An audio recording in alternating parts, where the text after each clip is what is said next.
بصوا يا جماعة، انتوا كده زودتوها اكتر من لازم معايا.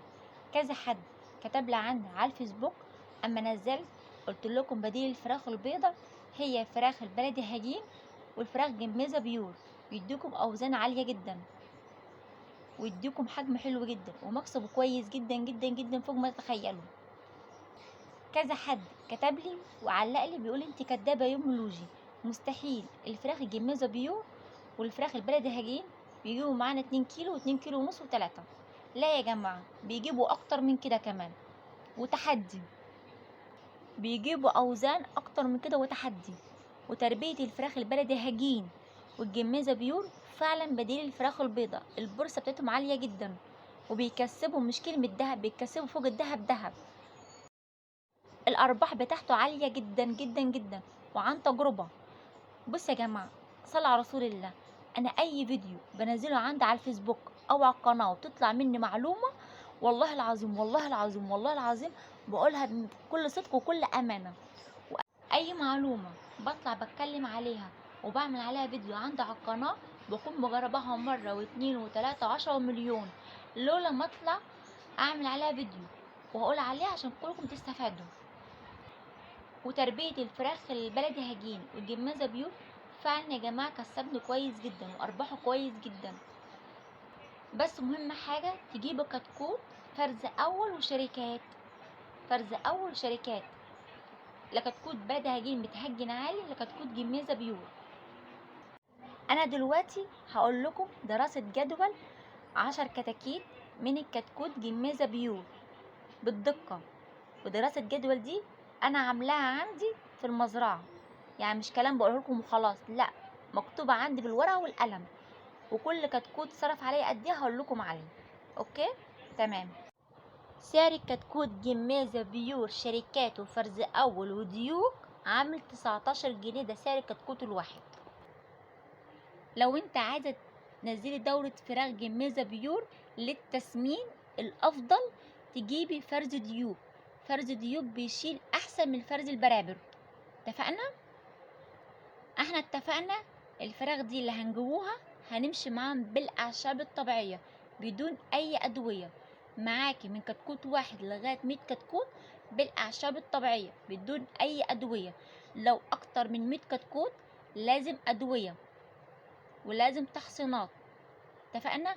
احنا هنعمل دراسه جدول على 100 كتكوت بالاعشاب الطبيعيه بدون اي ادويه. الكتكوت اول ما ينزل عندك لازم تحطيه في اوضه نظيفه ومتعقمه كويس، وتفرشه في الاوضه جير مطفي متخصص بتربيه الدواجن، وفوقيه لا نشاره تفرشيها لا تبني لا ده لا ده. طبعا احنا في الحر يا جماعه مش بنحتاج اي تدفئه، يا دوبك لمبه بس بالليل هنولعها عشان الفراخ تعرف تاكل، الصبح نور ربنا كويس جدا.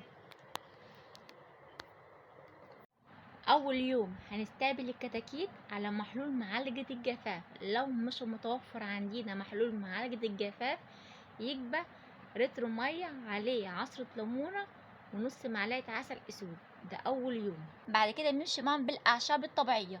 انا كذا وصفة منزلاها عندي على القناة، الكتكوت من عمر يوم واحد لغاية ما يوصل معاك للذبح ازاي تمشي معاهم بالاعشاب الطبيعية. راجعوا الفيديوهات اللي منزلاها عندي على القناة هتستفادوا كويس جدا. الكتكوت من عمر يوم واحد لغاية ما يوصل معاك للذبح بياخد من 4 كيلو ونص علف إلى 5 كيلو، احنا هنحسب على 5 كيلو علف. شكارة العلف الإيمان السوبر 25 كيلو عاملة 520 جنيه على 25 كيلو، يعني الكيلو هيوجع ب20 جنيه و80 قرش، نحسب على 21 جنيه. و21 جنيه العلف في 5 كيلو يساوي كام؟ 105. هياكلوا معانا الكتكوت من عمر يوم واحد لغاية ما يوصل معانا الذبح 105 جنيه علف، 105 جنيه علف بس. قولوا كمان هنحط عليه 10 جنيه جبنة أعشاب طبيعية، وكلفنا الفراخ أعشاب طبيعية وفاتح شهية حاجات طبيعية، يعني صرفناها على كل كتكوت 10 جنيه. على كل كتكوت كلف معانا حاجات بالأعشاب الطبيعية 10 جنيه، مع ان الاعشاب الطبيعيه دي هتلاقيها في بيتك مش هتجيبها من بره، حاجات موجوده في بيتك بنعمل بيها اعشاب طبيعيه ونديها للفراخ. احنا قلنا كتكوت جميزة بيور فرز اول جبناه ب19 جنيه، واكلناه علف 105 من عمر يوم واحد لغايه اما وصل معانا فرخه للذبح، و10 جنيه حاجات جبناها اعشاب طبيعيه. اتفقنا كده. الكتكوت من عمر يوم واحد لغايه اما كبر معانا صرف علينا بالظبط سعر الكتكوت والعلف واعشاب طبيعيه 134 جنيه. صرف معانا الفرخه 134 جنيه، هنقول 135 جنيه. اتفقنا؟ يعني الكتكوت من عمر يوم واحد لغايه ما كبر معانا كلف معانا كله اعشاب طبيعيه، هنا بقولها لكم مره واتنين وتلاته، وسعر الكتكوت والعلف 135 جنيه. اتفقنا؟ هنقول بالميت جاب معانا الفرخه دي بالميت وزن 2 كيلو ونص، مع ان ممكن يجيب معاكي 3 كيلو و3 ونص. هنحسب بالميت اقل وزن نقول 2 كيلو ونص، هنضرب على 2 كيلو ونص، مش هنضرب. مع العلم احنا مش هنحسب على الوزن العالي اللي جابوه، احنا هنحسب على اقل وزن اللي هيجيبوه. مع العلم هيجيب احسن من كده وزن. اتفقنا؟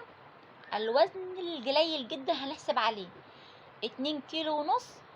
في الكيلو الفراخ الجميزة بيور بيتباع في المحلات على 120 جنيه. 2 كيلو ونص على 120 جنيه جاب معانا 300 جنيه. يعني الفرخة 2 كيلو ونص السعر الفرخة 120 جنيه بيتباع في المحلات، جاب معانا سعر الفرخة 300 جنيه. 300 جنيه الفرخة لو جبتها من المحلات. احنا بقى ربناها بأقل الامكانيات وأقل التكلفة، ربناها حاجة نظيفة وحاجة بدون أدوية، حاجة صحية جدا جدا لأولادنا ولبيتنا وعلى صحتنا. وكمان ربناها بسعر قليل جدا. الفرخة ربناها في البيت 135 جنيه كلفت علينا، وبره بتتباع ب 300 جنيه. يعني في فرق ومكسب لكل فرخة 165 جنيه. مكسبك وأرباحك في كل فرخة 165 جنيه. ربنا الفراخ بأقل الإمكانيات وحاجة كويسة بدون أدوية، حاجة صحية كويس جدا علينا على صحتنا وعلى أولادنا، وحاجة طعمها جميل جدا ومسكرة أحسن من الفراخ المزارع بكتير جدا. عشان اما اجي اتكلم واقول لكم الفراخ بتكسب جميزة بيورو فراخ بلدي هجين، يبقى تقولوا له تمام يا ام لوجو، مش تطلع تكدبوني. ما تكدبونيش بعد اذنكم غير اما تربي الحاجه عنديكم ويشوفوا وضعها ايه. غير كده محدش يكدبني في اي حاجه، واي معلومه والله العظيم بطلع بتكلم عليها بكل صدق وكل امانه.